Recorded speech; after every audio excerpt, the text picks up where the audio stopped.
செங்கல்ல இருந்து சுண்ணாம்பு வரைக்கும் கஸ்டமருக்கு நாம தானே கேரண்டி. கான்ட்ராக்டர் குமார் மாதிரி ஆளுங்களுக்கு தான் ஜிபிஆரின் டிஎம்டி கம்பிகள். சென்னை ஓட்டேரியில் வீடு கட்டுவதில் இரு வீட்டார் இடையிலான தகராறில் 2 அடுக்குமாடி வீடுகளுக்கும் சீல் வைக்க மாநகராட்சி ஊழியர்கள் காவல்துறை படையோடு வந்ததால் பரபரப்பு ஏற்பட்டது. கூடுதல் விவரங்களோடு நமது செய்தியாளர் ஜபர்சன் இணைகிறார். வணக்கம் ஜபர்சன், மேலும் விவரம். சென்னை ஓட்டேரியில் வீடு கட்டுவதில் இரு வீட்டாரிடையே தகராறு ஏற்பட்டிருக்கிறது.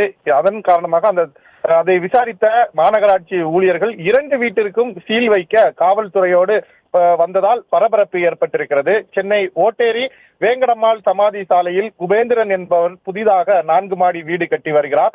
அவர் வீட்டின் எதிரே சைலஜா என்பவர் 3 மாடி வீட்டில் ஏற்கனவே வசித்து வருகிறார்.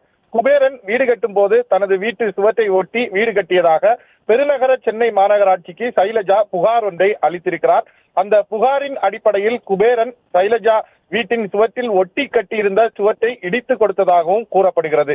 இருப்பினும் நடவடிக்கை பத்தாது, அந்த சுவற்றை கட்டியவர் மீது கடுமையான நடவடிக்கை எடுக்க வேண்டும் என்று சைலஜா உயர் அதிகாரிகளுக்கு புகார் அளித்ததாக சொல்லப்படுகிறது. அந்த புகாரை விசாரித்த அதிகாரிகள் உரிய அனுமதியின்றி இருவரும் வீடு கட்டி இருப்பதாக சொல்லி இரு வீட்டாருக்கும் நோட்டீஸை அனுப்பி இருக்கிறார்கள். அந்த நோட்டீஸ் அடிப்படையில் இன்று காலை இரு வீட்டாரும் வீடை காலி செய்ய வேண்டும், வீட்டை சீல் வைக்க நாங்கள் வருகிறோம் என்று மாநகராட்சி ஊழியர்கள் தெரிவித்திருக்கிறார்கள். அதன் அடிப்படையில் 50க்கும் மேற்பட்ட போலீசாருடன் இன்று மாநகராட்சி அதிகாரிகள் அந்த வீட்டிற்கு வந்திருக்கிறார்கள். வந்தவர்களிடம் இரு வீட்டாரும் வாக்குவாதத்தில் ஈடுபட்டிருக்கிறார்கள். தாங்கள் இருவரும் சமரசமாக செல்கிறோம், எங்களுக்கு எந்த நடவடிக்கையும் தேவையில்லை என்று சைலஜா கூறியதாக தெரிகிறது. அத்தோடு குபேரன் நாங்கள் இது தொடர்பாக நீதிமன்றத்தை நாடி இருக்கிறோம் என்றும் கூறியிருக்கிறார். இதனால் என்ன செய்வதென்று தெரியாத மாநகராட்சி அதிகாரிகள் மற்றும் ஊழியர்கள், அங்கு வந்த காவல்துறையினர் அங்கேயே நிற்கக்கூடிய நிலை உருவானது. தொடர்ந்து அவர்களிடம் பேச்சுவார்த்தை நடத்தி அடுத்த 3 தினங்களுக்குள் நாங்கள் வீடை காலி செய்து விடுவோம், நாங்கள் எங்களுக்குள் சமரசம் செய்து கொள்வோம் என இருவரும் கூறியதால் அங்கிருந்து ஊழியர்கள், அதாவது அதிகாரிகள், மாநகராட்சி அதிகாரிகள் மற்றும் போலீசார் கலைந்து சென்றிருக்கிறார்கள்.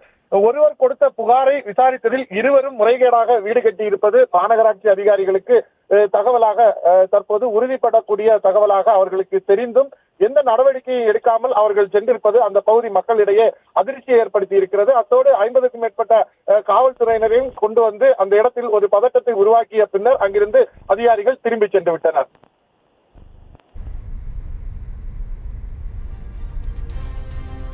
விவரங்களுக்கு நன்றி ஜபர்சன். கட்டுற கம்பில இருந்து அடிக்கிற ஆணி வரைக்கும் எல்லாம் குவாலிட்டியா இருக்கணும்ல. பிரகாஷ் போன்றவர்களுக்காகவே ஜிபிஆரின் டிஎம்டி கம்பிகள். செய்திகளை உடனுக்குடனும் துல்லியமாகவும் தெரிந்து கொள்ள சப்ஸ்கிரைப் பண்ணுங்க.